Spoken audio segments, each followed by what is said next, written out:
Okay, so welcome to the first episode of tentative name, the Jobcast. Other names, Three Guys Make a Podcast, Three Guys Walk into a Podcast.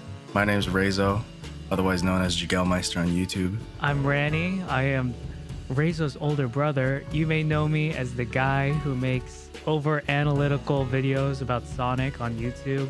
Hey, I'm Malcolm. I'm the guy who owns this channel, N14 Gaming. I make videos about really whatever comes to mind at a time.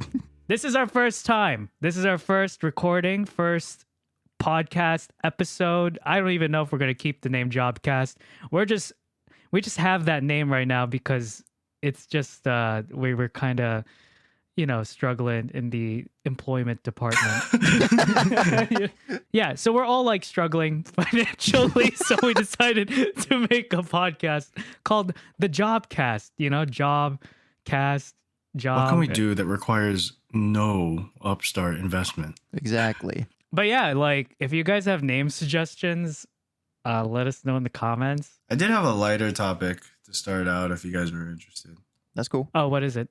It's just where we're at Jojo right now.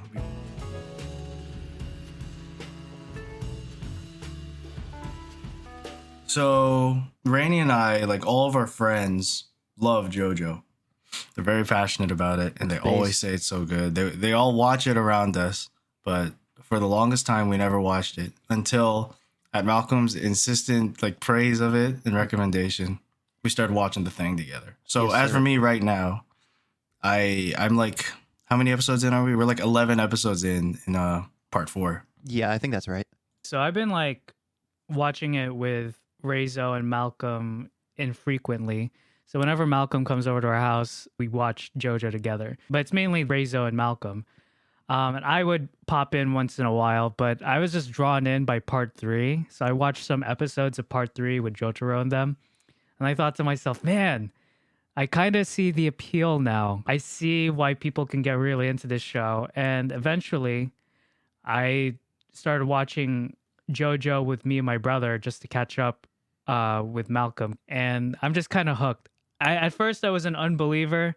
I was like, Jojo, whatever. I just literally did not care. I'm like, whatever. It's a thing. It doesn't really pique my interest. But after seeing REIZO and Malcolm watch it, I just thought to myself, oh, wow, this is actually really funny. I like it because it's like, it's stupid and silly. It's not afraid to make fun of itself, but it has that balance of like a serious storyline. Like I think it treats its characters seriously, and it's that combination that makes me find the show so appealing. It's a fun watch. Yeah. I've been watching JoJo since high school, I think, because some of my friends were also very much into it, and I didn't get it.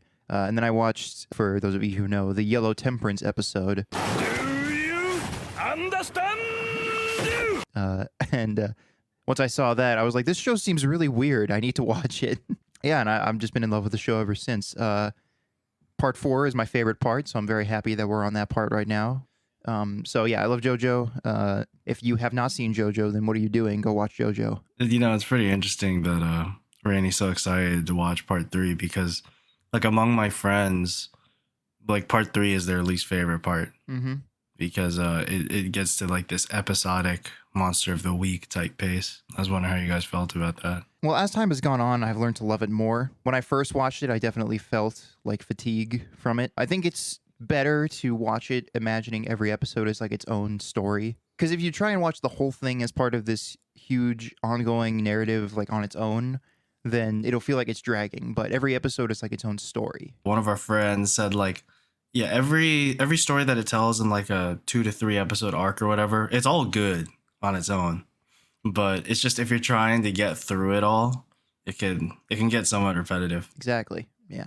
I mean, I'll just have to wait and see because we only finished. Again, I already know the ending of part 3. I've already seen glimpses of other episodes, so I kind of know what I'm in for. I just haven't seen it in its totality. We only watched the first episode last night, so. And I love Jojo, right? I just think he's just an awesome character. やかましい。鬱陶しいぞこのアーマー。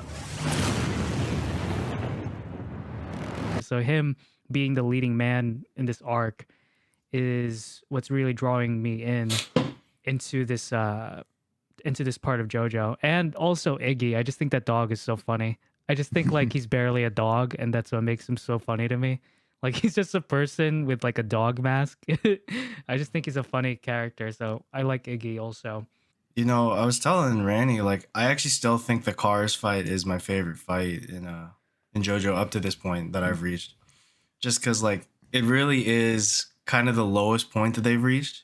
Because Joseph he's so not strong compared to the other JoJos we've seen. He doesn't have a stand. It was funny watching part 2 because he's literally fighting with just toys and string, you know? He's got Hamon, but other than that, the thing that sets him apart is his brain. Yeah. At the end of part 2, like, he's out of Hamon, and he even runs out of plans. Yeah. So he just has to run and think on his feet. It's so awesome. I really like how much they're on their last rope, you know? With Cars fight, you know, more Stroheim, completely out of pocket character.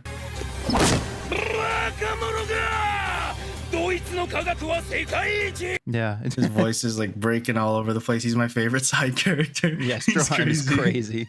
Yeah. Stroheim he's awesome.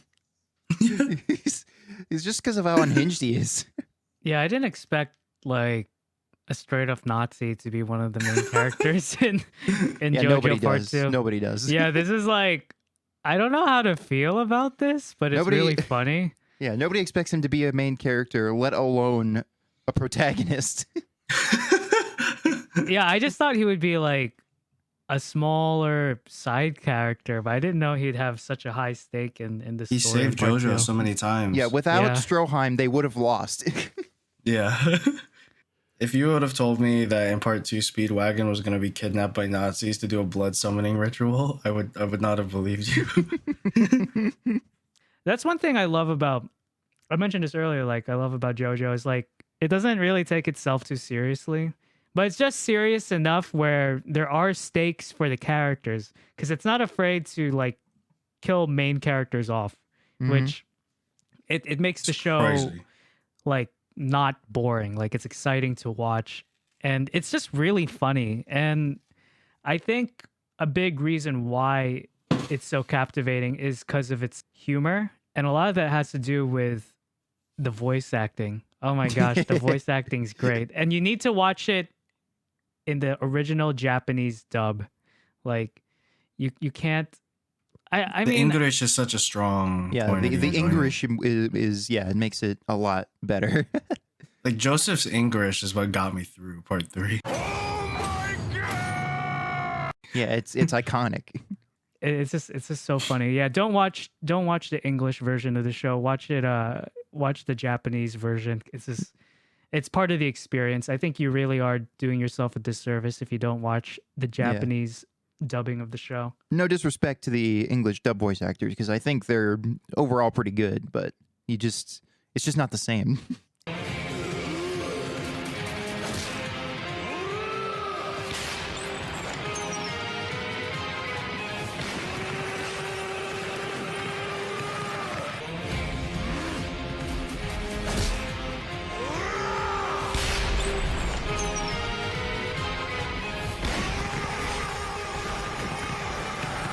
It's not the same. It's a totally different experience because we watched like 1 or 2 episodes in the English dub, and I'm like, it's just not the same. It's not as funny. Like even just changing like Jotaro's voice, it just makes the whole thing different.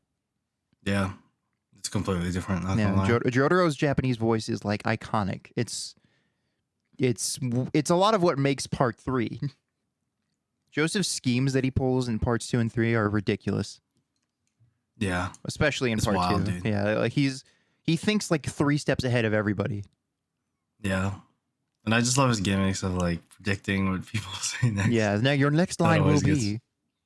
And then always the reaction, they're like, "Oh, what?" What makes him great is like, I said this to my brother earlier. It's like Joseph is a good mix of genius and guts, and it's those 2 traits working together that makes him crazy. It makes then you put things stupid work. in there too. Yeah, he's stupid too. Yeah, like he just like He just goes all in. When he has a plan, he's just like, I'm going all in. I'm doing whatever it takes to win. And it's the craziest tricks ever. And it somehow saves the day. It's just that, and it's always funny, like witnessing that. Yeah. He reminds me of Spider-Man with the way he uses his environment. He reminds me of Saul Goodman. His quick thinking. Yeah, that's honestly what he reminds me of, those kinds of fighters. And that's another great thing about JoJo is that it seems like each character, each hero is different. They're like each unique in their own way. Yeah. Substantially different, man. Yeah, and every arc kind of has its own style also. Yeah. Yeah. Not a ton of shows give you that much variety. It's really crazy. Yeah. And I love how, like, part of me, what I love about the show, as I've learned more about it, as I've been watching it, is the influences the mangaka draws from Araki. Because for the funny part is, like, if you're at all familiar with JoJo, there's a lot of like rock band influences, like from the 80s especially. So there's these three main villains in part 2, which is AC/DC. That's literally one of the main villains' name. AC/DC. And there's Wamu, which is Wham. And then there's Cars from the band Cars. And it's just all the musical references are littered throughout the show. And there's Santana. Don't forget Santana. Yeah, and there's Santana. I'm like, oh, this is great. He's just having fun with it. And I also love how it's inspired by high fashion. Like JoJo is known for its poses, and that's what adds to me, like, what adds a distinct look to the show. There's a can I say the word properly? Theatricality to it. And that's mainly from the poses he draws from, like, Vogue or Esquire, or, you know, if you look at high fashion magazines, it's like, oh, that's like a JoJo reference. It's like, nah, like Araki just looked at those magazines. It's like, oh, this would look great in a manga. And it does. I think it looks really cool. Like, I just think he made something really fun and interesting. It's really unique in that regard. Yeah, for sure. We good with the JoJo talk? Yeah. Closing words, guys. I would just say, hey, I was an unbeliever, but now I am. Sounds like a cult, bro. To all you JoJo fans out there, I've successfully converted 2 people. Yeah. He's doing Araki's work, I guess. Yep. Okay, so the next topic we're going to talk about is our creative endeavors.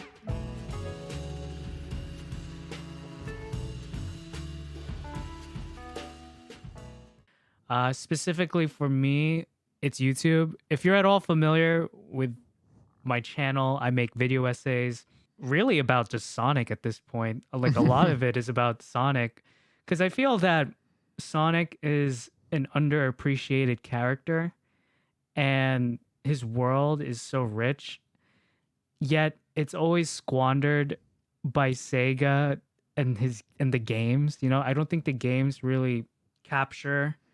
We got to be careful. I'm going to start ranting if we're not careful. Oh yeah, if you guys don't know, Malcolm's a huge Sonic fan. Yeah, Sonic is my favorite franchise, so we got to be careful. Hey, look at his profile picture. I just figured out while I was making video essays on YouTube that, you know, oh wow, like the world of Sonic and its characters are so rich and deep, yet despite the games just failing to capture that. So I was able to tap into a niche that I think people have been looking for, but haven't really gotten content for in YouTube. And it's just been fun making those kind of video essays, really analyzing the philosophy of Sonic and the world and the characters. It's just funny because I think that's part of the appeal for me, is that, you know, we're talking about such deep and serious themes and topics surrounding these talking furries, animals, or whatever. It's like, bro, it's not that serious. It's just a blue hedgehog that runs fast. And then I just make a video about how free will and determinism applies to Sonic and Surge in this comic book issue. It's just crazy. I'm just amazed by the response my videos have had, especially my Sonic philosophy video. Sonic says free will is a weight that man cannot bear. To this day, I get walls of text as comments Like it's a whole, like the video itself is a platform for people to discuss the philosophy of Sonic, whether he's right or wrong. And I just think that's so cool that my channel was able to provide that kind of platform for people.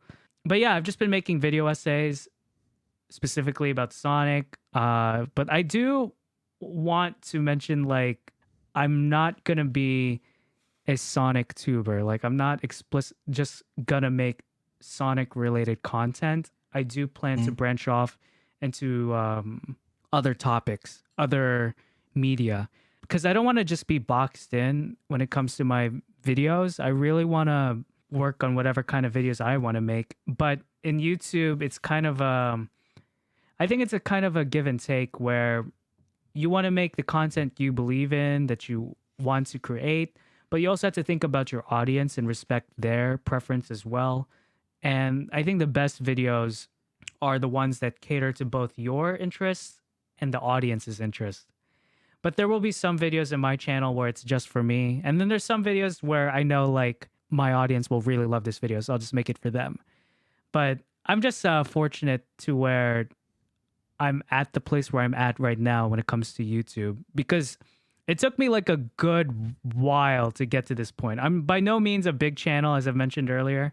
I currently only have like 16,000 subscribers, 16,600 subscribers. But when I really started taking YouTube seriously, like, I was just like struggling, man, because I would post a video I'd work really hard on and only get like, I don't know, 10 views, 15 views, something like that. And when I tried to live stream, nobody would watch. There were so many live streams on my YouTube channel where no one would watch. So I would just talk to myself for like an hour. But I'm kind of happy that it didn't really work out at the beginning of my YouTube journey, or of taking it seriously, because, you know, it was more of an exploratory phase of what kind of content I really want to create, what kind of content really resonates with people. And through this process, I realized, like, oh, I really love writing and I love analyzing things, and video essays, that was the best format for doing that kind of thing. And people seem to really enjoy it. So I'm happy that I'm making video essays now, as opposed to just being a straight up gaming channel earlier on in my YouTube career. You just have to try things, especially like on any creative endeavor. If you're interested in something, or there's just a little bit of an interest, just go for it. And if you like it, that's great. If you don't, then you don't like it. And then you learn more about yourself and what you're good at, and you just keep going. Do you have like a vision long term of how you want your channel to be, like where you want to be? Okay, so currently I'm in the process of making a Patreon and a YouTube membership program.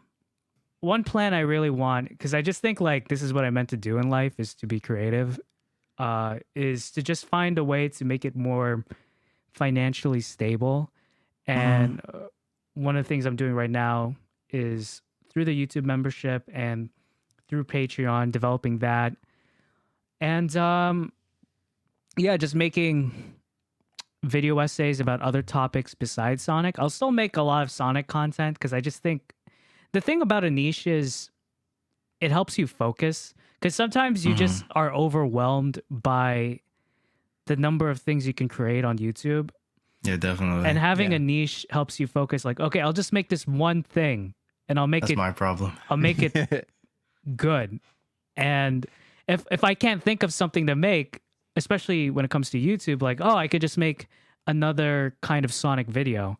So that's kind of where I'm at, like, where the niche helps me to focus, but I don't want to be bound to it. I want to make things that, you know, interest me. There will be times where I will just make a video. I'll just make a video, and I don't care about the views. I don't care if it really does that well. Like, I just want to make it for me. So there will be content like that, but I'm just thankful that I found like the video essay niche, because I think that's what I enjoy making. I like analyzing media and then putting my own input into it and how I perceive that media. You know, you told me before that, like, when you think about, quote, like being famous, from like a creative career or whatever, he told me that you don't want to get too famous. So do you have an idea of like, yeah, just what that life would be like, and how many, if we could put a number on it, like what kind of subs are you trying to reach or whatever? By the end of this year, my stretch goal is 50,000 subscribers. Where are you at now again? I'm at 16,600 Yeah, at the time of this recording. But even then, like, as I've learned, what I love about this process, like, I have so much more confidence in my craft, if you can call it a craft, like in creating content, because I've just made so many mistakes. Like I've, you know, like it's, for me, it's interesting, like failure and learning from it gives me more confidence in what I'm doing, because it's like, I've built this thing from the ground up. Like I know what I'm talking about to an extent. There's still so much I can learn. One thing I learned is like subscribers, the number of subscribers in a channel don't really matter as much as people may think. It's more of a vanity metric. What matters more is if people are watching your videos. You know, like you've seen it before. Like you click on a channel that has even 1 million subscribers and they're only getting like 1,000 views. So something's like my channel. Something's wrong there, you know? I'd rather have, like, subscribers are cool, but I'd rather have an active viewer base. I'd rather have an active community that engages with my content and enjoys How it. big do you want that viewer base to be? That active viewer base, you think? I think I'd be happy if I averaged like at least 10,000 per video. Eventually like 20,000. You know, like the more views the better for me. Is what I really like. And when it comes to fame, like, you know, I guess when you grow up as a kid, like fame is, there's like a mystique to it. It's appealing. Like, oh wow, like to be a celebrity, that'd be so cool.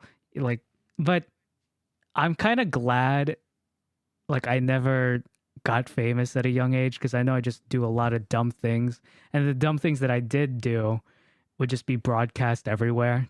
Like, I like that I'm only, I mean, I don't even know. I'm not even famous. It's just like, I'm just getting more recognized. You're getting a following, Yeah, I have a following. I'm getting more recognized at an older age where I think I'm more mature, hopefully.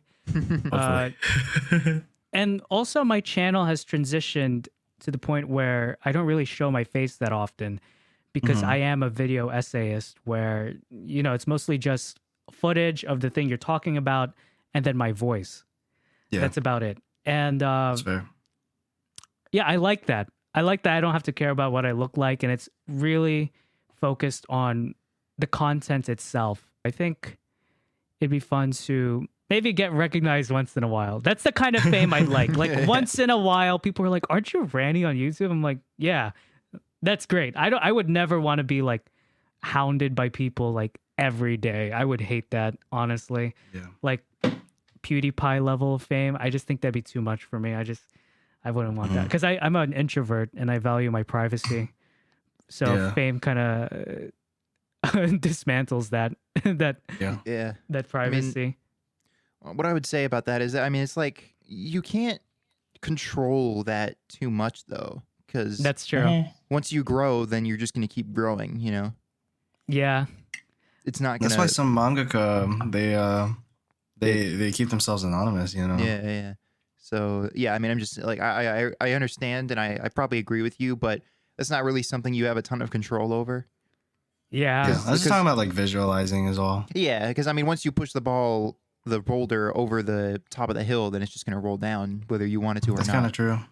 Yeah. I don't want to be presumptuous in like how famous I get, but yeah, of course. I've thought about it.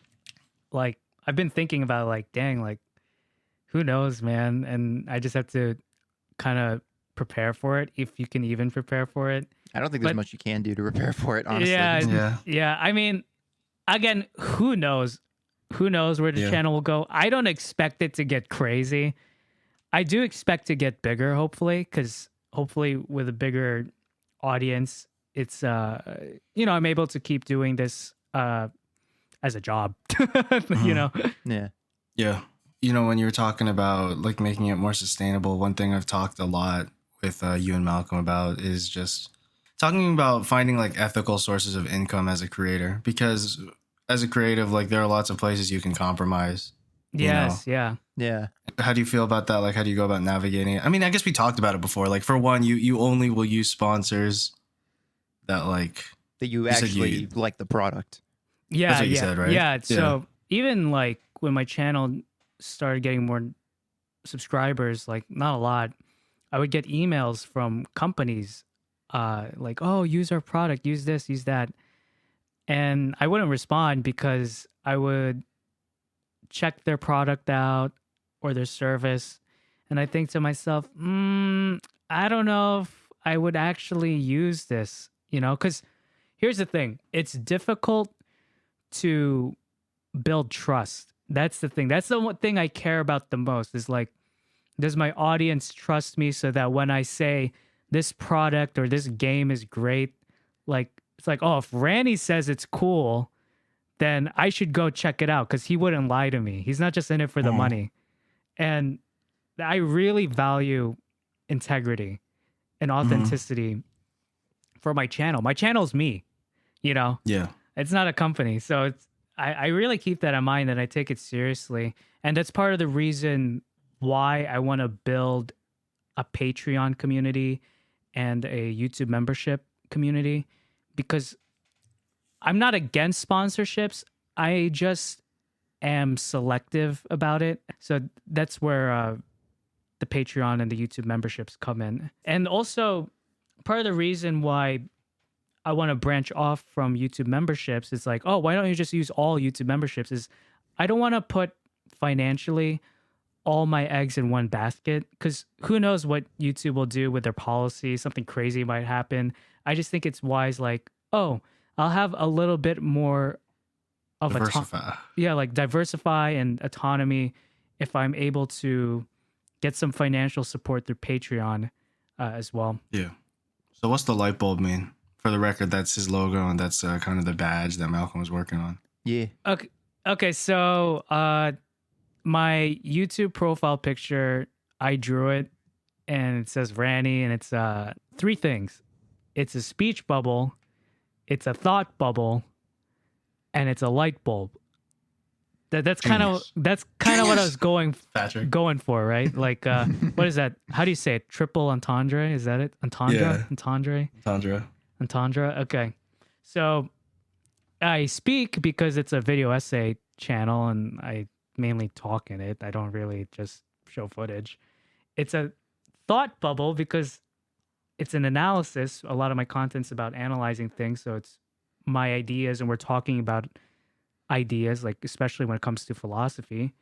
And it's a light bulb because it kind of goes with that idea motif, like, oh, I got this new idea in my head. Or if you want to be really cringy, it's to shine light or illumine on things that may be obscure.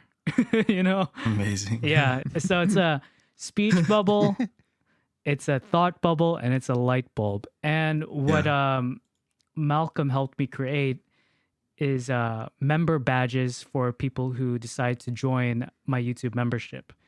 And it's just a light bulb with the letter F stamped onto it. So we chose light bulb because it's similar but different to my profile picture, because I don't want it to be just my profile picture but with different colors for the badges. I want the members to have their own identity. It's a light bulb with different colors. And it's also, I guess, like, so I just picked the colors that YouTube would pick if you just chose their version of member badges. Yeah, I was gonna ask if there was any significance to the colors. Yeah, no, it's just in reference to, or it's connected to the colors for the YouTube memberships. When I first saw them, I thought it was corresponding to the Chaos Emerald colors. No, yeah, that's the thing. It's like it works for that, and it also works for the Chaos Emerald colors. I'm like, okay, this is great. So the letter F is like for Fanny. F's in the chat. I was thinking about like the name, like what name am I gonna call my fan club? I don't even like the word fan. Yeah. But I mean, I like viewers, I like subscribers. Yeah. Like fan, I'm just not comfortable too with the diminutive, word right? fan. Yeah, but I guess people like I think I've like read comments like, "Oh, I'm your fan," so like they identify themselves as fans of my content. So I'm like, There you okay, I go. guess It'd be you're rude of me fans. to turn them down. Yeah.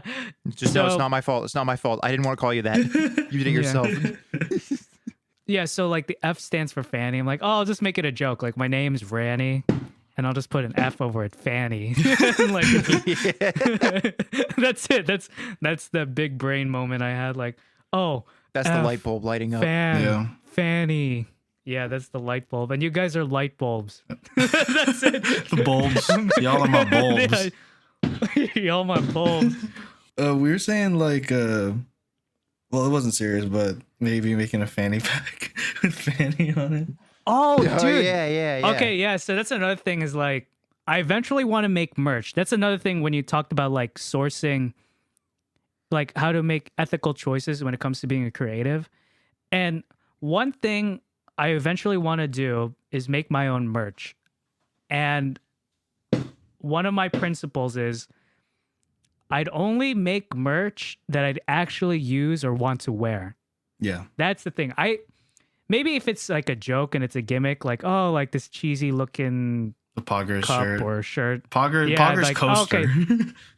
Yeah, that would actually, like, okay, that's funny. I think that's actually cool, but I'd actually want to make cool things, like a cool sweatshirt or a cool hat. Like, yo, this looks, even if it's not associated by channel, like you'd want to wear it. That's something I want to strive towards. And like a fanny pack would be a great idea, actually. I think I would actually wear that, like a Ranni fanny pack. Just put FANNI on like a fanny pack, make it look cool. Yeah. I think that'd be pretty dope. Did we mention your origin story about like how you started taking YouTube seriously and stuff? Because I don't know if your viewers know like where you came from originally with it. So I started taking YouTube seriously. By serious, I started uploading and live streaming consistently. Back, is it in or on? In. In 2021. Yeah. That's correct, Yeah. right? Yeah. Yeah, in 2021, I was working at a normal job, and then I realized, like, wow, like I thought I would be happy if I just stuffed this creative voice inside of me and just work a normal job, get paid, do all that. And it turns out I wasn't. Like, that's the thing. A big surprise there. I just thought, like, oh, I'll just be a normal adult and get a normal job, and that YouTube thing was fun, but I'll just do this and, live a normal life. And I realized, like, what really makes me feel alive is being creative. And it's funny, like, back in my previous company, what made me valuable as a worker was my creativity in developing art or graphics for a certain project. So even there, like, what my greatest strength is just my artistic capabilities. And for me, like, I've always wanted to be a YouTuber. Way back in 2006, like, I'm like, oh, I can make a video with 1 million views. I could do that when I was like a little kid. Even way before that, I remember, like, I'd put a VHS camera on top of my TV and connect it to the TV so you can, like, see yourself as you're recording, and I would just talk to the camera. So I just feel like since the beginning, I was like made to do this. I was like, this is my destiny, like to create content, to be creative, whether it be through YouTube or some other medium. With all that as the context, I eventually took the leap of faith, and REIZO really helped me push towards this, where I would just like quit my normal job because I saved enough money to where if literally the world falls apart, like I just get kicked out of the house or whatever, like I would survive for a good bit, and I just started doing YouTube full time from, like, I think fall of 2021 till now. So I'm not an overnight success by any stretch, because at the beginning of this endeavor, I really struggled, man. I really did. Like I was like, oh, no one's watching my videos, no one's showing up to my live streams. And I just kept experimenting. Like it literally felt like slamming a pot of spaghetti against the wall and seeing what sticks. And then whatever sticks, I build upon.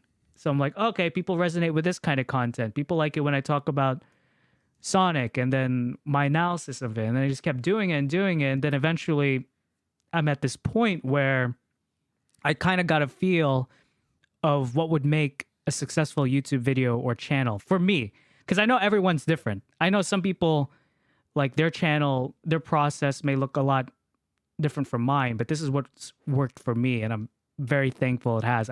Like I mentioned earlier, I'm thankful that it didn't really work out as I wanted it to in the earlier part of my channel, because I don't think I would have been happy if I had to stick with one kind of content like what I initially started off with.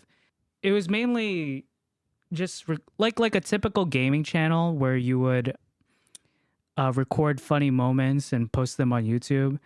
It's difficult to, at this point of YouTube, because it's oversaturated, it's difficult to make a name for it. So you really have to stick out in that niche if you are going to create that kind of content. So I really thought like I would be a gaming channel.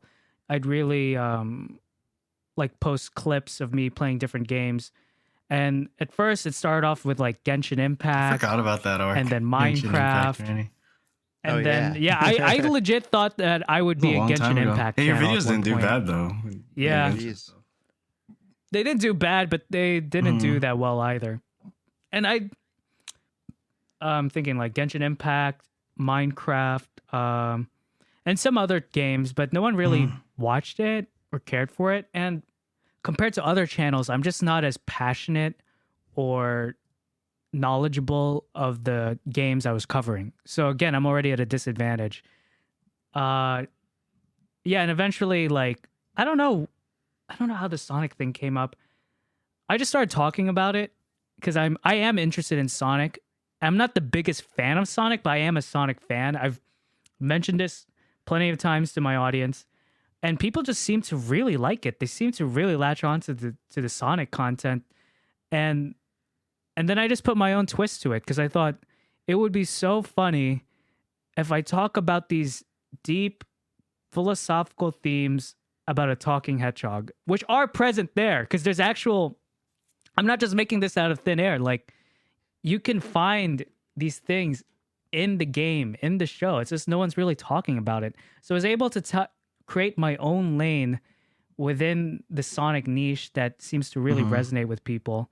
And I've been just making that content ever since, you know. I've just been building upon that, and the videos have been popping off. And I'm really thankful for the audience for it just seems supporting like me. You've come a long way, man. it just seems like you're pretty happy with the direction that you're going right now.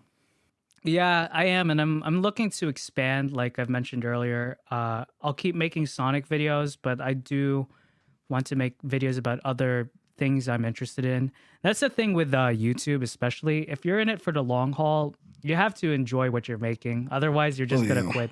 Because Exactly. That's the main theme, folks. yeah, you have to enjoy what you're doing. Otherwise, you're not gonna stick to it. Like, Yeah. I watched a little bit of PewDiePie's video that he recently posted talking about influencers, and his friend. It's a funny video. They're just reacting to influencers and the cringy moments they do, like recording TikTok dances in public spaces. But his friend, I think his name is Ken, he said like, oh, something about, if it's so easy to be a content creator, then just do it. And he's kind of being facetious with that statement because it is easy to get into the creative space to be a quote unquote influencer. I guess technically I'm an influencer at this point. But it's difficult to succeed in it. That's the thing. It's easy to get in. It's difficult to succeed. It's like, oh, you're just making videos online. I'm like, okay, do it. Make the video. How many views are you gonna get? It's a whole.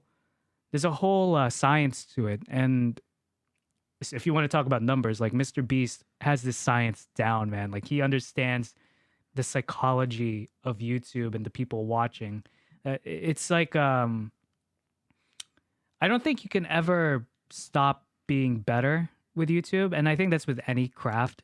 Like you're always learning.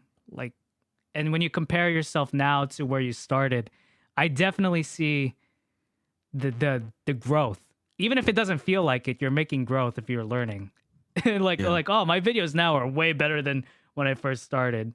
And this can apply to anything. Like, oh man, I'm way better at carpentry now compared to when I first started carpentry way back then. I wanted to ask, what's your favorite video that you've made? I love the Shadow the Hedgehog philosophy video. The self-decided morality also fits perfectly with Nietzsche's ideal of the Übermensch. My brother says this, and I do agree. I think it's my most cogent essay video I've ever made. What do you mean by cogent? For us simpletons out here. Yeah, I don't know what that means. With a low SAT vocabulary. It just seems cohesive, like logical, like, oh, this makes sense. Like everything kind of fits together properly in this video, and I was able to express what I wanted to express in the Shadow the Hedgehog philosophy video. It's got a sexy thumbnail too. I was gonna say that it's like I'd say that video is like the most Ranni video. Like if you're gonna pitch your channel to somebody, that's the video you show them. Yeah. Oh yeah, that's the thing with my channel. It's like, except for a few exceptions, I've seen videos that kind of tap into my niche. You're not gonna find a video like mine on YouTube. Yeah. You will never ever find a video like You're not gonna see another video where somebody tries to argue why Shadow is the Übermensch. Yeah, like Shadow the Hedgehog. You're not gonna find that anywhere. No. I've made my own thing, and I'm proud of it. It's really funny because I just feel unironically I've made one of the better Nietzsche videos out there. I use my own videos as references because sometimes I forget concepts, and I'd go back to my old videos. I'm like, oh, what does the Übermensch mean? So I'd like scroll back to my Shadow the Hedgehog video. I'm like, okay, that's what it means. It's like educational, you know? Yeah. Another video I really I like the Sonic philosophy video. The IDF one? The IDW, not IDF. Oh gosh. Bro. Thank goodness we can edit this. No, I'll keep it in. No, yeah, the Sonic IDW comic video I made talking about his philosophy, where I compared. So the premise of that, I don't want to talk about the whole thing, but like the premise of that is Sonic is speaking with the villain, and it's that classic dialogue where, Sonic, you keep letting these bad guys live. Why don't you just end them once and for all? And Sonic's answer is, I don't want to do that because I'd be taking away their freedom. You know, I value freedom so much that I even give this right you have as a person to the bad guys. Like I give freedom to the bad guys, even if it costs so much if we do this. Big Batman. And yeah, it's a lot like Batman. But that's such a deep conversation in a comic about hedgehogs. Yeah. You know? And as I've said earlier, it's just spawned so many debates in the comment section. I can't keep up with it. I literally see like walls of text explaining why Sonic's right or Sonic's wrong and he's immature. Why would Sonic do this? Ian Flynn's the devil. Why would he make Sonic like this? And then you get on the flip side, like, no, Sonic's right.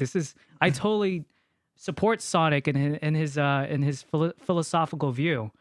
And yeah, so that's one of my favorite videos. And there you go. And so that's Ranni's YouTube channel. Yeah, that's my channel. I overanalyze things. That's one of the reasons why I love that video it was able to have such deep conversations about on what may seem such a juvenile topic. You know, you're just talking about Sonic, but Sonic is there's more to meet there's more This than meets the eye yeah. with Sonic. Do you want to talk about your stuff or my stuff? I can go next.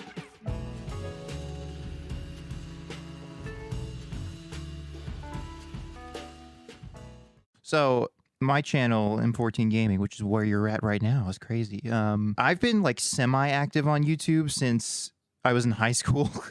I've been a lot more.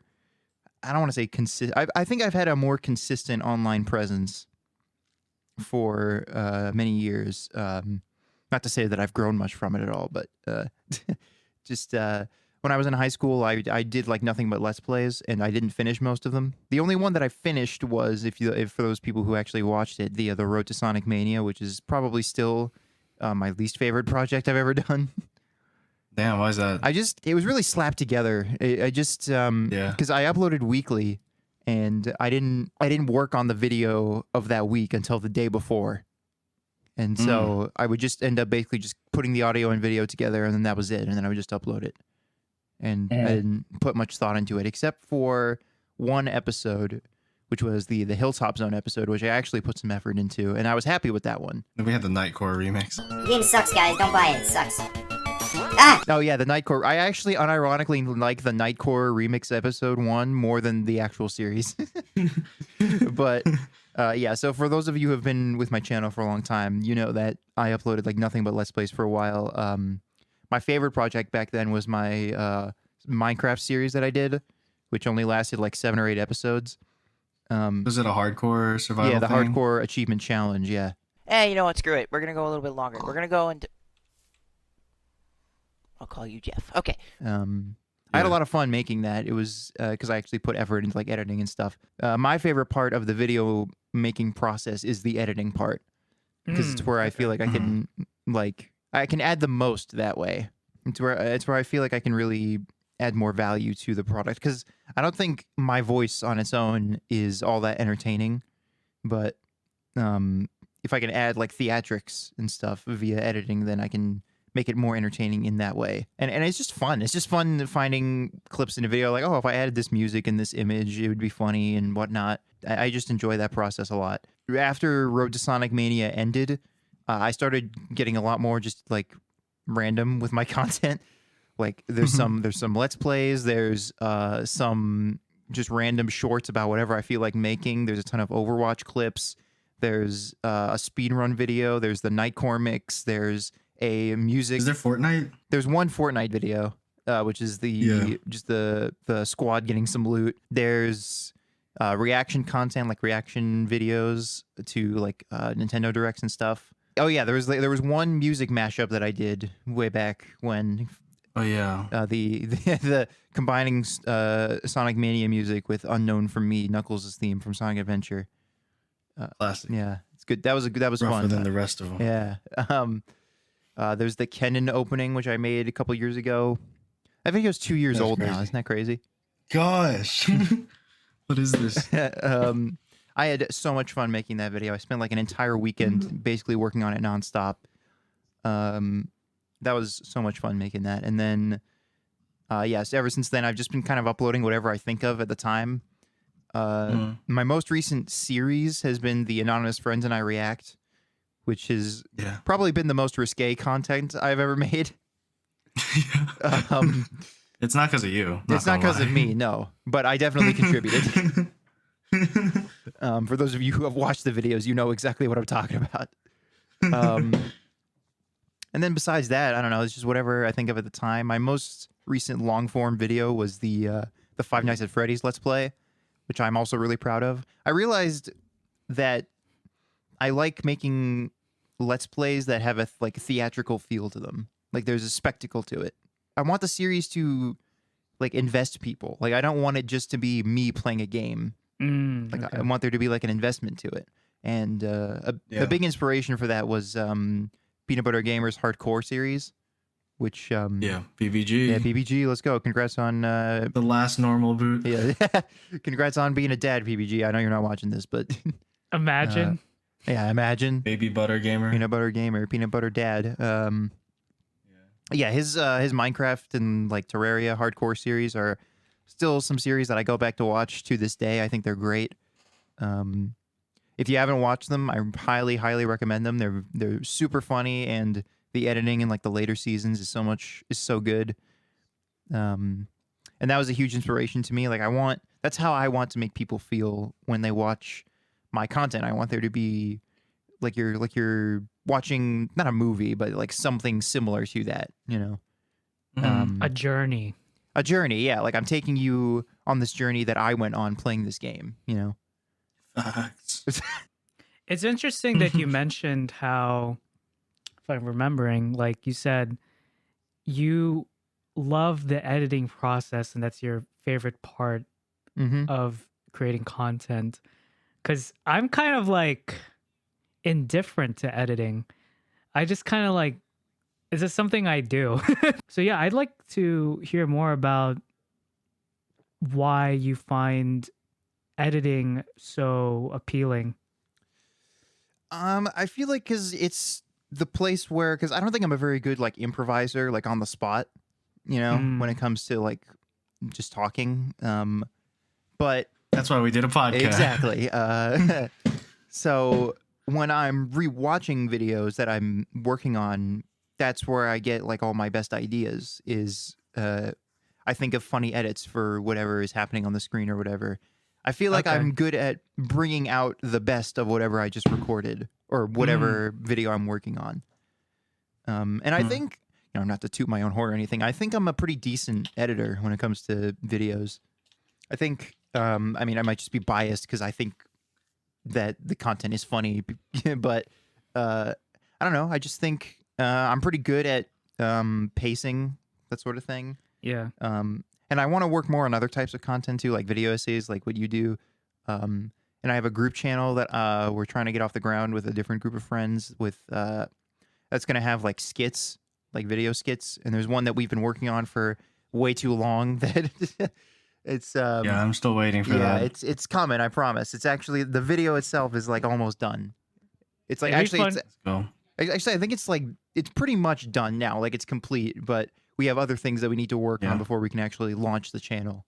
Yeah. You just see So- yourself grow in the skit, like you're like 14 and now you're like 25. We Yeah, just recorded like- 2 years ago. It's not that long. It'd be It's not so that long funny. ago. It's still pretty long. Yeah, but yeah, we filmed it Yeah. like a year and a half ago now, and we've been sporadically working on it. Recently, we started really trying to get it done, and now it's pretty much done. And now we're working on other stuff because the main content is skits and let's plays. So let's plays are going to be the predominant content, and then skits are going to be like, you know, interspersed throughout it. We'll have like shorter okay. ones that we do more often, and then there will be bigger ones like this one that we've been working on for way too long. That'll happen less often, like maybe once a year, maybe. But that's kind of where we're at with that. And as for my own channel, like I said, I want to do more video essay stuff, and I want to get back to doing let's plays because I haven't done like a real one in a long time. And here's a little insider info for anybody watching this. I actually have a series that I started recording. Oh, sure. Yeah, that I haven't started editing yet, but I hope to get that started at least this year. That's the two things that I want to do this year for my channel is I want to make a video essay and I want to start a new Let's Play series. Those are the goals. And I want to reach 100 subs. That's the goal. Hey man, you can do it. That's the 2024 M14 Gaming. What's the word? Resolution, goal. Sure, yeah. Let's go with that. Yeah. Because I've rediscovered my love for editing, and as I rewatch my old Let's Plays, specifically the Minecraft one, I'm like, dang, I've improved a lot, but the vibe is still similar. And so I think I can do it. I think I can make something really nice. I don't know how much it'll stand out, but it'll just be a fun creative endeavor. Oh, and then there's also the other video essay. Or I guess it's a video essay. It's the plunger video. There's a series that I've been thinking about for a long time now, which is the history of the mundane, which is just talking about like the history of objects that we just use every day without even thinking about it. The first episode would be the toilet plunger. I work as a janitor, so the plunger has significance to me. And as I've researched the history of the plunger, it's not what you would expect. It's quite different than how I imagined it to be. I guess here's a little teaser for you. Did you know that the plunger wasn't even invented by a plumber? It was invented by a confectioner. Oh yeah. What's I remember a that. confectioner? Candyman. Candyman. Okay. Yeah, guy made candy. Oh, so you like suck out the goop with the plunger? Yeah, because the pipes and stuff would like get clogged up with like chocolate and other candy stuff, and so they Wait, had to if find this can suck up Crazy. candy, think about the other things it can do. Someone really thought about poop right after that. Because what they would have to do normally fucked is up. call a plumber to just clean out their pipes every so often. But then this guy, John Savage Hawley, was like, "What if I just make a thing that can just do it?" Yeah. So he made a rubber wild. cup that uses force to just force the stuff out. It's pretty bad. Yeah, I mean, it's genius, really. It's genius for how simple it is. Yeah. See, exactly. that's a great invention because it's so simple. Yeah, and the design has like See- barely changed over the like century and a half that it's been in existence. It's still, even in its first iteration, it was just a rubber cup and a wood handle. That's kind of where I'm at with my channel right now. I think I'm where Ranni was a couple of years ago, where I'm kind of like trying just in an experimentation phase. And more recently, my content has been anything but consistent because I'm just uploading whatever I think of. Like most of my most recent videos are just short, stupid little gags that I thought of in like a day and made in like half an hour. And some of them have actually gotten decent views relative to, you know, my number of subscribers. And so I'm like, wow, I mean, hey, at least somebody's watching, you know? Yeah. Somebody finds value in this. I was gonna say one thing I like about your videos is I think you have good titles. Not gonna lie, like Road from Sonic Mania. You mean Road, I mean that became a meme just because it has like a good ring. you mean to Road it. 2? Yeah, Road 2. Yeah. Road from was the That was the joke. the That was parody. the inverse. yeah. we just put the list backwards. Yeah, we just play the games So backwards. stupid. Also, History of the Mundane. That's a good. Yeah, History of the Mundane. It's a good title. Yeah. I mean, the video would just be called like History of the Toilet Plunger. And then like the Yeah. thumbnail would say like History of the Mundane episode 1 or whatever. Yeah, I don't know. I just do whatever comes to mind. I feel like I have the brain to be a content creator. I just got to put in the effort. Yeah. Also, it's kind of hard to just get it started up. Yeah. Not gonna Yeah. lie. Like There's a making lot a of- video You essay, need so much get up and go for Yeah. it. My gosh. getting started is the hardest part. Yeah. And, you know, making a video essay especially, it's the most planning I've ever done for a video. Yeah. But it's satisfying in a way, right? Yeah, it is. It's just it's difficult because the more time you put in, the more you feel like the investment has to be worth it. Mm. So if I put this effort in and then I don't get a lot of positive feedback for it, like in the form of big number, then I monkey brain want to see number go big. If it don't go big, feel like time Yeah. wasted. Hey, that's just the name of the game, man. Yeah. Monkey go back to clanking rocks. Monkey go back to making short memes. Deep fry memes. Deep fry. But yeah, that's just, I don't know. It's kind of where I am with YouTube. YouTube has always been like a thing, like a it would be nice kind of thing, you know. But at this point, At this point, with, I mean, it seems to me that you're taking it a little more yeah, seriously. I want to. I Seems really like. want to, and it's just especially now that I've spent almost a year searching for a real job to no success, like zero success. It's just like I feel like YouTube has become more of like it's something that I can have an impact on more than just sending out an application, you know. Oh yeah, that's Yeah. so true. Because with real jobs, all you can do is click the apply button and hope. Yeah, it gets kind of discouraging. at a Yeah, certain it's point. discouraging, and you just kind of feel like there's nothing you can do with YouTube and like you know, just content creation in general. It's still that you're hoping that like the algorithm will like bless you and stuff like that, but it's a different kind of hope because you're still. It feels like you're making something, you know. Yeah, that's true. With the what do you make when you apply for something? Your resume. Your resume. That's the other thing too, is that when you apply for real jobs, like you're not even like really putting yourself on that paper. You're putting what you think other people want you to be. It's a story. yeah, Yeah, you're trying it's to. hard, dog. It's just putting the words that not even a person, but that you think the job algorithm will like. Yeah, So it's just like, yeah, it feels like I'm wasting my time when it comes to finding a real job almost. I just feel like I have a skill set here and yeah, I agree. I agree. I can take advantage of it and make something that, if nothing else, I'll be happy with. Yeah. And that's not to say that I'm not, because, you know, for those of you who don't know, I have a master's degree. I spent In what? spent In what? in computer science. Computer I'm a science. programming boy. And I spent 5 years of my time and money and my family's money working towards this degree. And so that like adds on to the pressure, you know, Yeah, I know what you mean. because that's so much. I spent so much time and money to reach this point. I have this piece of paper hanging on my wall that I earned, and so far I have nothing to show for it. Yeah, it'd And be like it's that, just, man. it's just a little, it's just disappointing. But Yeah. I trust that if I were to become a full-time YouTuber, my family would be understanding. Yeah. Hey, That- I That's hope a- that they wouldn't be like, oh, so we spent thousands of dollars for nothing. this is a load of barnacles. But I do hope to use my programming knowledge to make a video game, or There you go. several ideally. But go, baby. like I want to say that even though I have a master's degree, I don't consider myself like a high-level programmer.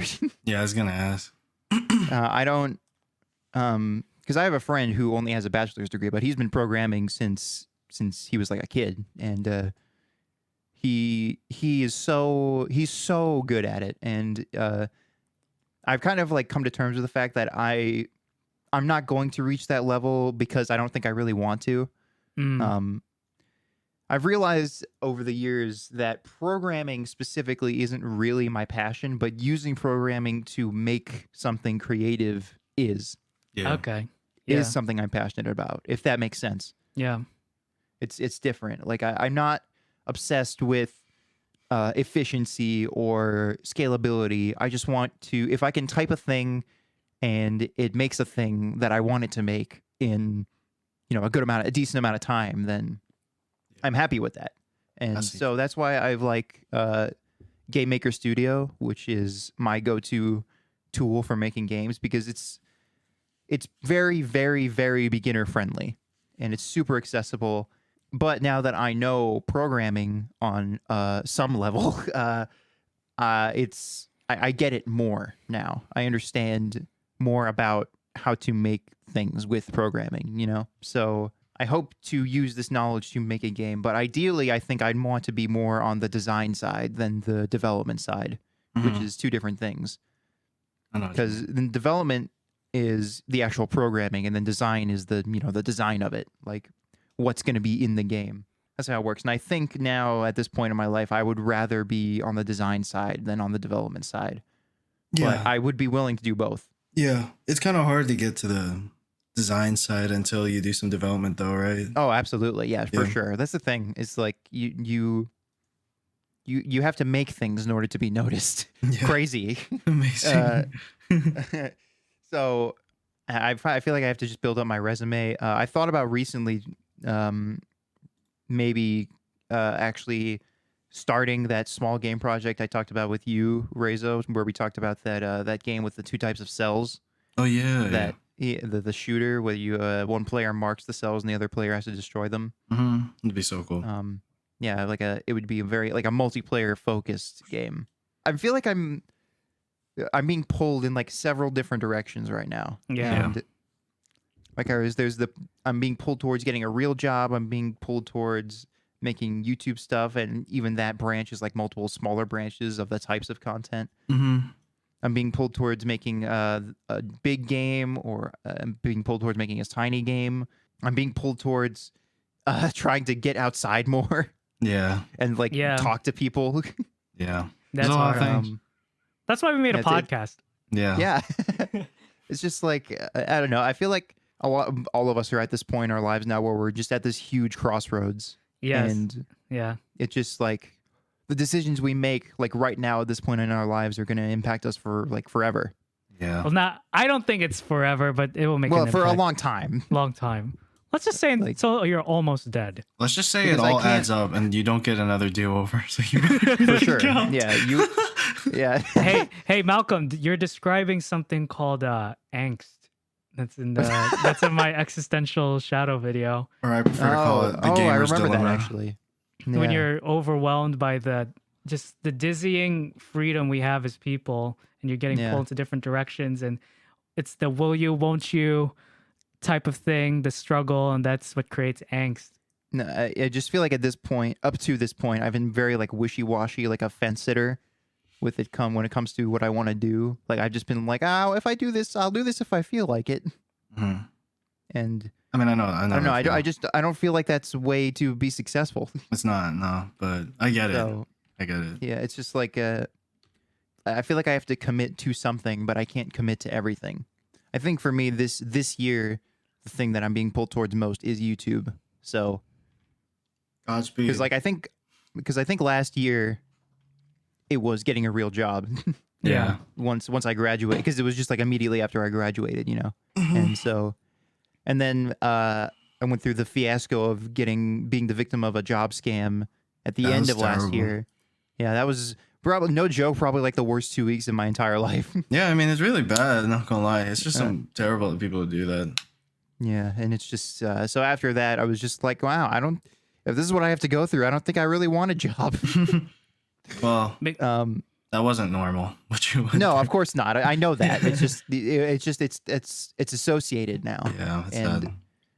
so, I mean, I'm still applying for jobs, just not at nearly the same frequency that I was. And it's just, you know, I don't know. Hopefully, you know, maybe something will strike and I'll get a job somewhere. But in the meantime, I'm going to try and do YouTube stuff because I have so many YouTube video ideas. Yeah, I feel like just by making even just one YouTube video that I like really put a lot of effort into, it helps a lot. Like when I made that Five Nights at Freddy's video last year, like I came out of it feeling like I accomplished something. Yeah. Oh yeah, just like the act of doing it, you kind of There's nothing that feels better, really. Yeah, you get in the Yeah. flow of it. You build a momentum. Yeah. You just need to be like in the zone. Like you just warm up. Like, okay, this video warmed me up. I can do another thing. So yeah, I guess that's where I am creatively right now. Please like and subscribe. Yeah, Oh, baby. like and subscribe for all Like and of us. subscribe. And another thing, one last thing that I really enjoy doing is image editing. Oh yeah. Yeah, yeah. Photoshop. Photoshop. I don't even have Photoshop. I just use paint.net. Like I spent a lot of time making the thumbnail for that Five Nights at Freddy's video.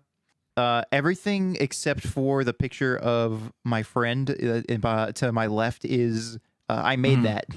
All the like characters, those are all like 3D screenshots of 3D models that I took by editing 3D models in Blender. Oh, for the And, thumbnail? Yeah. Oh, And nice. then the me is actually just a picture I took of myself in my garage. Here in my garage. That was crazy. Look at that. Yeah, I spent a long time on it, and it's a spoof of the original Star Wars movie poster from 1977. Gosh. I love his thumbnails. I mean, man, look at these. Look at some of these. Like this face that he drew for the Sonic Superstars reaction. He's Yeah, like, I drew that in paint.net in like 5 seconds. Yeah, I really enjoy in my reaction videos drawing those faces. Like if you scroll down, you'll see my Sora and Smash reaction Yeah. and my Metroid Dread reaction. I just drew those great. I in like like it. 10 seconds. dude, that Metroid Dread one has a lot of views. I know. Do you It's know one of my why? most viewed videos. Did you Do you know why? Well, probably because it was Yeah. just a relevant topic Okay. at the Yeah, time. it's relevancy. And he posted it like right when it came out, probably. Yeah, that video is number 3 and my most viewed. You What? want to know what number 1 and number 2 are? Oh, Number 1 is a video I made in high school. yeah, yeah. It's 14 seconds long. Oh, yeah. It's just a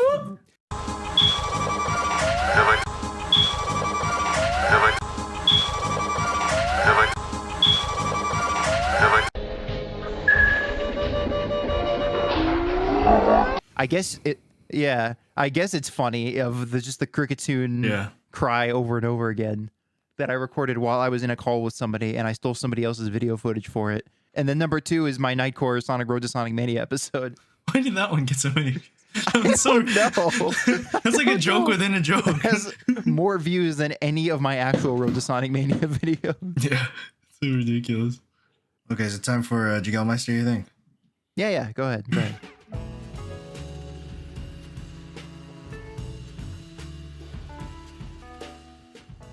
Okay, Yeah. so I guess we can split into two things. So I have my YouTube channel. My YouTube channel again is Jiggelmeister, and I just got really lucky with the algorithm at one point when I was in high school. I made a very popular video about Undertale, how is sand so powerful, There are two prevailing theories as to how Sans is so powerful. Number one is the determination theory, and number two is quantum physics. And I quite like that video. And I'm not really like Malcolm and Ranni where I think about like how to market stuff or how to make it appealing or successful or whatever.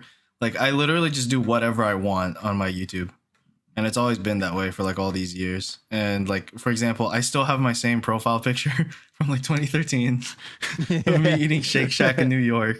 Tell them your age there and tell them your age now. So I am 13 in this profile picture. I really like this photo. I don't know why. I think I took it.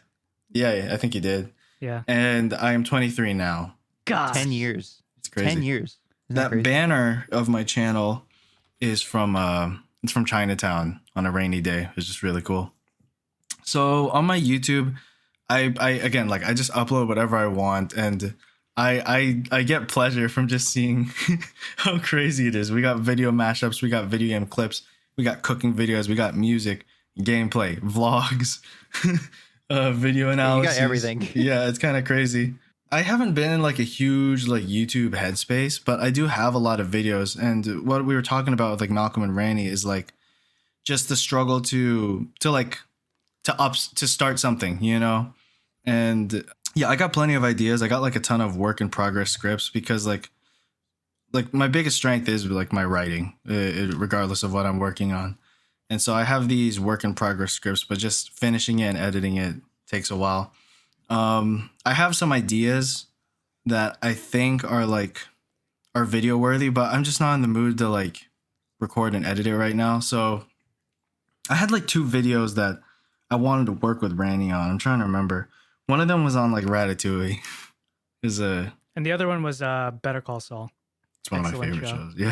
Yeah. Yeah. It's probably my I think I'm favorite. gonna watch it pretty soon. Yeah. Yeah, it's probably one of my favorite shows Yeah. like ever made. Yeah, it's probably honestly. like a number 2 favorite show for me, which is crazy. I also have I have like 3 work in progress scripts for a series that I want to make, but it's just a matter of time. So I want to focus more on like video essay type stuff for my channel. And the kind of the series I want to work on is called Jiggelmeister Rewrites. And what it is I take something that either I like and I think it could be improved a little, or something that was bad, and then we could fix it in some way. And so I have 3. I have one on The Legend of Korra, one on Attack on Titan, and one on Better Call Saul. So all 3 of these things I like quite a bit, but I focus on something that from a writing perspective, I would try and fix. I think at this point, the way I am with my channel, I've said this before, but I never did it. So maybe it's not true, but I want to make like analysis type videos, but with a more slideshow type editing. So, I mean, Malcolm talks about making a theatrical experience with his videos. I want like a more peeled back one. Yeah. Like something that's more cerebral, just like you kind of listen and you just, it's the kind of video where somebody listens to on the side. They're like, I like Legend of Korra. How could we fix this? You know? Yeah. That kind of video. So yeah, that's what I want to work on with my YouTube, but I don't really have any concrete plans about putting this stuff out anytime soon. I'm just going to work on it on the DL, you know, on the down low. Yeah. Until it's quite where I want it, and then we'll get it out when we get it out. My favorite video I've made, I mean, it's probably got to be my Sans video. I don't know. That one's just so classic, right? Yeah, I mean, Oh, I've rewatched yeah. that video so many times. One thing I like is when I go back to the origin of my channel at like 2015 or whatever, I actually quite like my writing. Like I rewatched my review of The Revenant and Inside Out or whatever, and it's like it's very clearly a high schooler writing it. Yeah. But I'm like, damn, I like it, you know? I'm just kind of pleased with that. Yeah, I still enjoy your old videos quite a lot. I have like about 100 videos out now, and I was joking with Malcolm Ranni that like at some point I'll make like a Jiggelmeister tier list where I tier every video. How do you feel? Like sometimes I'm caught off guard by the success of your Sans video. Yeah, 'Cause right? if you're just Yeah. listening to this, guys, like his Sans video has currently around, what is it, 6 million views? 5.5 million views. Yeah, 5.5 million views. I mean, not to brag, but like it's probably one of the biggest like Undertale lore videos out there because it covers like a very simple question. Mm-hmm. you know? Yeah. I think that's what really made it caught on. It's just the simplicity of it. So yeah, that's the Jiggelmeister YouTube channel. But as for like my main creative project that I've been working on like pretty seriously for the past 2 years, it's I'm working on a web comic called Mother Earth. And this is one of the first times I guess I've spoken about it candidly on a public platform now that I think about it. Like I talk about it a lot with friends privately, but it's just interesting because I realize I've never done this. Yeah. So yeah, I create this webcomic called Mother Earth. I made my own website for it. It's inspired by like manga and literature that I've read. In some ways, it's like it's the tantamount product of like my artistic capabilities and like my life. It's the most serious thing I've tried to make, not gonna lie. And I'm trying to create something very earnest and deep or whatever. You could read it at readmotherearth.com. I have 3 chapters up currently, and I'm working on the 4th. I've had like limited success with marketing it, but right now it's mainly production. Production is the main focus, and I'm just trying to also get in the habit of making it. And the way that I promote this comic and that I really want to get big is I make a comic dub.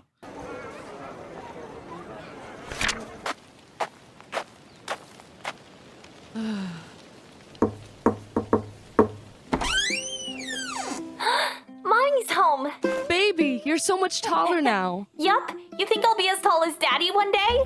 And this comic dub, it's pretty much me fulfilling my fantasy of like my comic. What if it was animated? You know, what if it was an anime? That's every comic artist's dream. You know what I'm saying? And so I make the dub as if it's the closest thing to an anime possible. I give it the soundtrack that I want. I make the cuts dynamic or whatever. I'm very picky with my voice actors that they get like a certain flow right. You know, it's just to make an experience that I would want to see if it were animated. You know what I'm saying? Just short of that. I guess just to talk about what it is, it's a fantasy comic, and it takes place in a medieval world where everybody is half human, half plant. It focuses on the story of the main character named Lucy Shrubs, and she is she's an aspiring knight and also a mother of her family, and it just focuses on her development because she wants to be a knight, and then also her kids got their own stories, and it's hard to even. I'm just gonna say, like, I have a good story. That's what keeps me going through this, through like all the ups and downs. Like, I know I got something here, and I'm just plugging away at it. And like in this past month, ever since I got back from being overseas, I've been upstarting myself again to work on this latest chapter, and it's just hard finding like a schedule or workflow that works for me because we were talking about like the experience of making different things, and honestly, like doing art and especially working on a comic, even though like compared to other comics and other manga, like my comic is relatively simple, right? But to draw like that, like I put over 100 hours into every chapter, you know. It's like the loneliest creative experience I've done. It involves like the deepest dive into solitude I've done pretty much out of anything. It's really crazy. It's really wild. And this is where it just comes back again. The theme that we've talked about with Ranni's channel, with Malcolm's channel, you have to have fun. You have to like what you're doing, you know? Otherwise you're just a crazy person. You know what I'm saying? So yeah, my current schedule right now, it's effing insane, but I wake up at like 2 p.m., 3 p.m. I chill for a bit. I have like a slow start to my day. And then from midnight to like 6 a.m. or 8 a.m., I'm just drawing, which is crazy. But that's what works for me right now. And because I don't have a job and I live at home, I'm using it to my advantage pretty much because I can afford to do this right now. What are your main influences in this comic and as a creator? So my main influence probably is Attack on Titan because Attack on Titan has one of the craziest stories I've ever read. Yeah. Just the way that he told his story and the twist that he did, I've never seen anything like it. I've never seen anything like it. It's crazy. It's truly insane. And the scope that he did it and the seriousness of the kind of story he tried to tell is really inspiring and impressive to me, you know, and I wanted to do something similar. So Attack on Titan, first and foremost, is like also it made me want to do a comic. I got the idea for this like around 2018. And I don't exactly know how or why, but the ideas were just, everything was kind of percolating together. When I got into college, a lot of my artistic habits started developing more. I just did silly drawings before, like you can see in my YouTube channel, and I still like this chibi style, but I wouldn't say I was serious about it. I could only draw something good if I traced, pretty much. But when I went to college, I started drawing as well. And I mean, Ranni was talking about literature. Like, I read a lot in like middle school and high school. And so I have this love for literature. And I guess kind of everything came together, right? The literature plus the drawing, you know? Yeah. Plus these influences. And that's kind of how it came about. What is your plan, like, once you, if and when you get a, like, real job? Like, what do you plan to do then? It's something that, like, I'll figure it out when I get there, because it'll really depend on the kind of job. And I still haven't truly discovered, like, what my capabilities is as far as a workflow. Like, how efficient can I be? And this is a common trend you'll see with other mangaka and other comic creators that are starting, like, at my age. Because I'm an adult, you know? I'm not, like, a teenager starting this. Yeah. So when you're an adult starting this stuff, honestly, a lot of mangaka, and because it's very hard to make comics, I'm just gonna say that straight up, like it takes a while to figure out a workflow that works for you. And also another crazy thing is I do this all physically. Like I said, he draws on paper. Yeah, I'm sitting right next to my drafting table right now. Like it takes a lot of time to set this thing up, to get a good setup and find the tools that work for you or whatever. Yeah, it's just something I'll figure out when I get there. I think I'll just have to be flexible, right, with wherever life takes me. Figuring out ways to make time and find time for it, right? Yeah. Mm-hmm.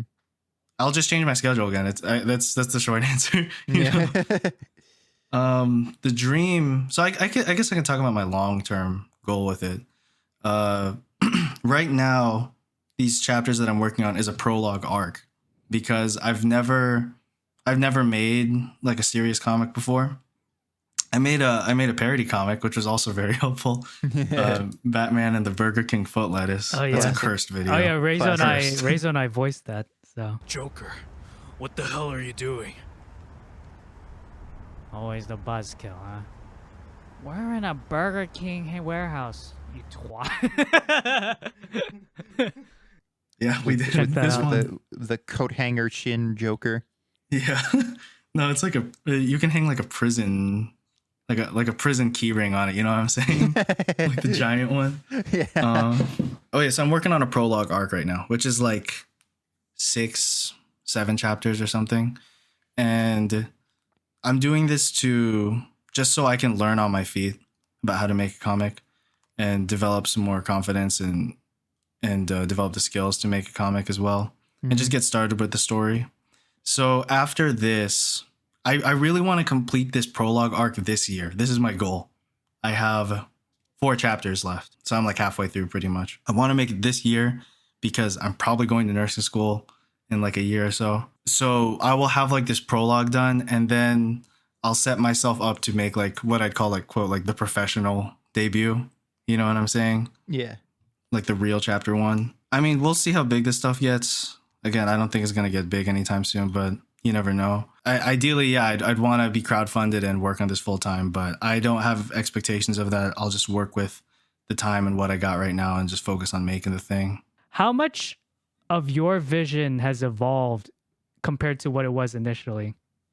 What I had initially was very different, but within like 3 months, I had a very concrete overall story. You asked like how much has the idea changed? Yeah. Right? Yeah.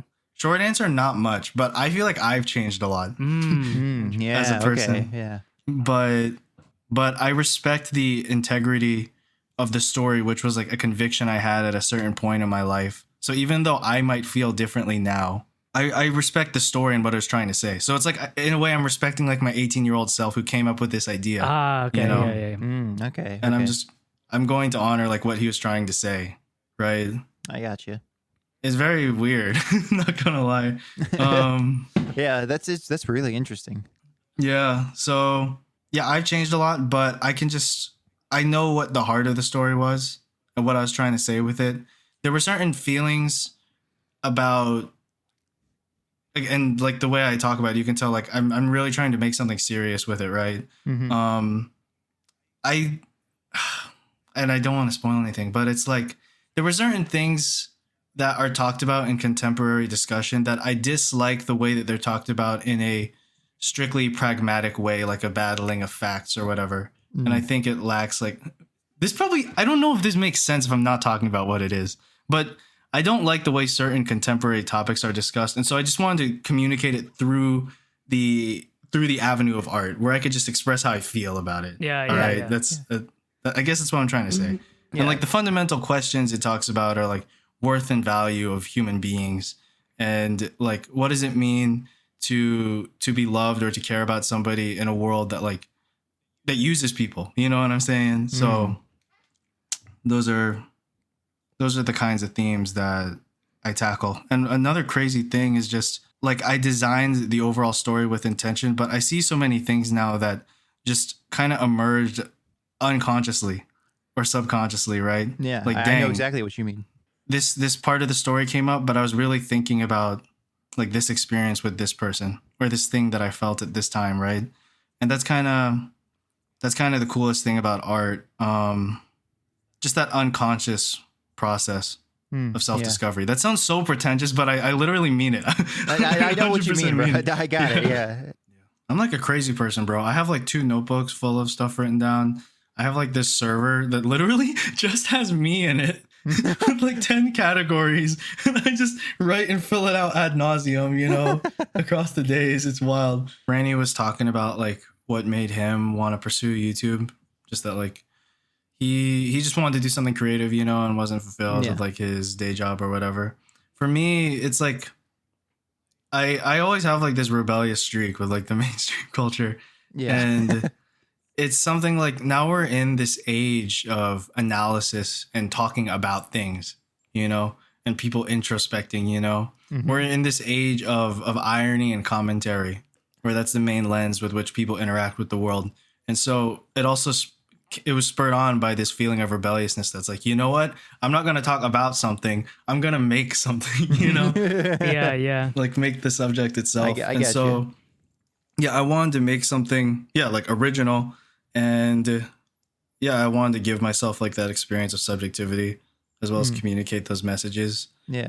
I guess like one purpose with this prologue arc that I'm making is I can get very like in the weeds about like the deeper meaning with like the writing and stuff, but I need to focus on the externals, the presentation, you know, just the like the surface level stuff about it, right? To make it appealing and get people in. Yeah. I have to say another inspiration of mine is Hubert Shelby Jr., who wrote Requiem for a Dream and Last Exit to Brooklyn. And what I got from him, Ranni, I don't know if you've cracked open a book of his. Nope. But his writing is batshit insane, and he doesn't censor anything. Yeah. I've seen pages of Last Exit to Brooklyn, and I just turned to a random page. I'm like, that's crazy. Wow. He'll write in all caps sometimes. He doesn't even punctuate. He'll just use a slash because it was quicker for him to just throw his pinky over there. That's crazy. Yeah. He was just in the zone, bro. And he just says like, I completely get my ego out of the way, and I let the characters be. You know what I'm saying? And I really believe in that. And it's hard to do. It's hard to do because, you know, I mean. Gosh, we're gonna sound like such a zoomers, but like cancel culture, you know, you have to present everything super clean and nice. But it's like, if I'm gonna be honest about it, it's gonna be edgy. The story that I'm trying to tell. Yeah, I mean, you shouldn't. I don't think you should compromise the story that you want to tell just because of modern sensibilities. Yeah, like I mean, I respect the desire to be more sensitive, but also. Yeah, I mean it's limiting. Talk your shit, Kang. Yeah, it is limiting. It is limiting. Like there's so many great shows that were made in like the 2000s and the 90s that would never be made today because people are too sensitive. Yeah. In production, I don't think you should worry about it, like censorship or whatever. You can worry about censorship after, right? Yeah. Before you put it out. But in the creative process, you should try and be like unfettered about it. Really. It's really hard. Like what slows me down the most is perfectionism. Yeah, I agree. The perfectionism is it's not a good thing. It's a curse. it's the certain lack of like confidence in my abilities, and the mindset of a perfectionist looking for things to fix. It has its place, but it can't be the manager. Nope. No. You know what I'm saying? What separates your comic from other stuff out there? I made it. What separates it is my writing. Like, I think I have really good characters, and I go deep into them and their feelings and their motivations. But yeah, this is why I just got to get some mileage so I can show that more. You know what I'm saying? Yeah. My world is pretty interesting, I like to think. And I'm going to try and do action differently than a lot of shonen do. But yeah, it's the characters, the world. I want it to have like a more like raw quality to it. So, I was thinking while I'm talking about this, I could try giving like a pitch of my prologue arc in this world where everyone is half human, half plant. There's this woman named Lucy Shrubs, and she's very serious about becoming a knight. She comes from a humble, poor town called Bushville, where she has her family. So she's a serious woman, serious about becoming her knight. For some reason, she and her family become indebted to the worst of bandits who want her stuff, who want her money, who want her life. So this prologue arc is just her finally being fed up of these lowlifes, just like taking from her and her family, and she's striking back to get back her stuff and her integrity in her eyes. And the way they do it, it's particularly vicious, particularly aggressive, and it unveils some things about them, but it's a cool fighting arc. That's what it is. She's just getting revenge against some bandits. That's my attempt.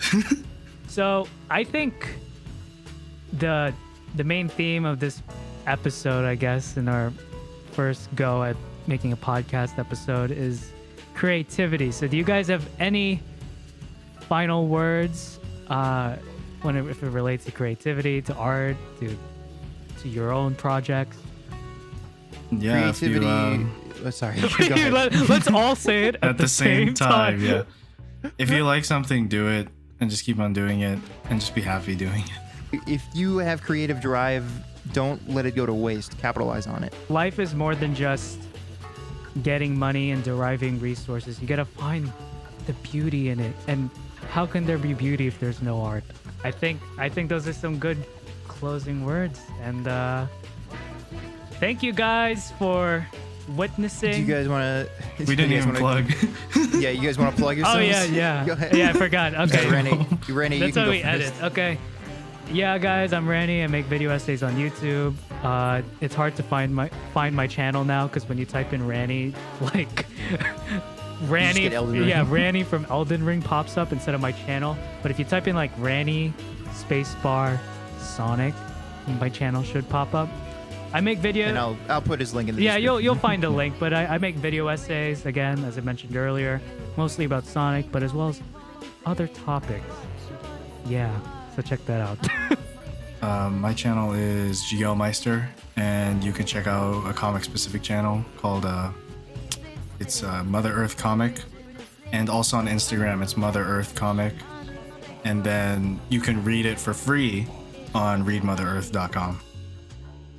And then me, I'm this channel. You're already here. That's crazy. Amazing.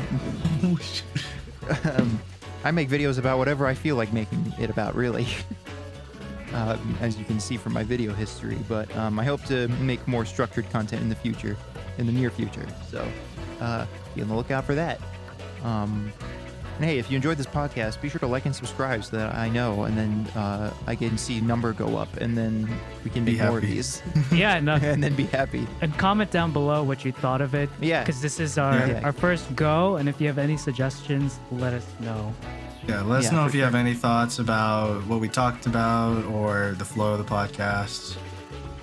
Or suggestions for future topics.